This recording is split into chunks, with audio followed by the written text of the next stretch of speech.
રાજ્યમાં દારૂબંધીના કડક અમલ વચ્ચે અમદાવાદ શહેરના વાડજ પોલીસ સ્ટેશન હદમાં અને જૂના વાડજ પોલીસ ચોકીની બિલકુલ સામે ચાલી રહેલા દારૂના અડ્ડાનો અમારા ન્યૂઝ નેટવર્ક દ્વારા પર્દાફાશ કરવામાં આવ્યો છે।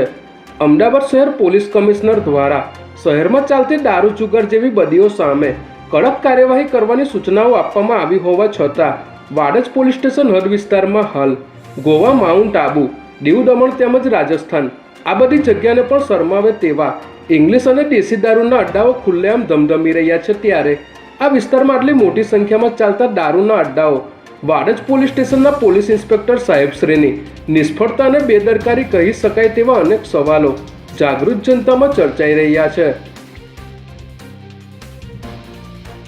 વાડજ પોલીસ સ્ટેશન હદ વિસ્તારમાં આવેલ જૂના વાડજ સિટી બસ ડેપોની પાછળ દંટાણીવાસ રોડ ઉપર આમલેટની લારીની પાછળ એક ઓરડીમાં એક બુટલેગર ઇંગ્લિશ અને દેશી દારૂનું વેચાણ કરીને પોલીસ તંત્રને ખુલ્લો પડકાર આપી રહ્યો છે। પોલીસની કોઈપણ પ્રકારની રોકટોક વગર અહીં કરવામાં આવતું દારૂનું વેચાણ અને ખુલ્લેઆમ દારૂની મહેફિલ માણતા દારૂડિયાઓને આપ સૌ સ્ક્રીન પર જોઈ શકો છો। ત્યારે સૌથી મોટો સવાલ એ ઊભો થાય છે કે આપણા ગુજરાતમાં ચાલતું સરકારી નશાબંધી વિભાગ માત્ર દેખાવ પૂરતું જ છે?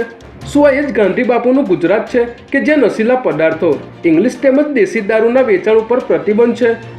અને તેમ છતાં પણ જો દારૂનું આમ ખુલ્લેઆમ વેચાણ થતું હોય તો ગુજરાત રાજ્યના ગૃહ વિભાગ, નશાબંધી વિભાગ અને પોલીસ વિભાગની નિષ્ફળતા કહી શકાય તેવું લોકમુખે ચર્ચાઈ રહ્યું છે।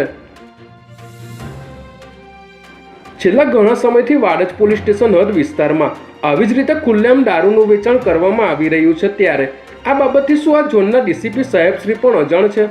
વારંવાર વાડજ પોલીસ સ્ટેશનના ઇન્સ્પેક્ટર સાહેબશ્રીને દારૂના અડ્ડાઓ બાબતે રજૂઆત કરવા છતાં કાર્યવાહીના નામે મીંડું જોવા મળી રહ્યું છે। ત્યારે વાડજ પોલીસ સ્ટેશનના કહેવાતા વહીવટદાર નરેન્દ્ર અને નરેશની પરમિશનથી જ આ દારૂના અડ્ડાઓ ચાલતા હોવાનું લોકમુખે ચર્ચાઈ રહ્યું છે।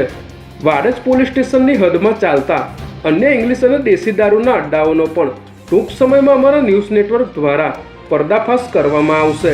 આ વિડીયોને વધુમાં વધુ શેર કરો જેથી ગુજરાત રાજ્યના મુખ્યમંત્રી સાહેબશ્રી, ગૃહમંત્રી સાહેબશ્રી, ગાંધીનગરના ડીજીપી સાહેબશ્રી તેમજ અમદાવાદ શહેરના પોલીસ કમિશનર સાહેબશ્રી સુધી પહોંચી શકે અને જે તે જવાબદારો વિરુદ્ધ યોગ્ય કાર્યવાહી થાય તેવી જાગૃત જનતામાં માંગ ઉઠી છે।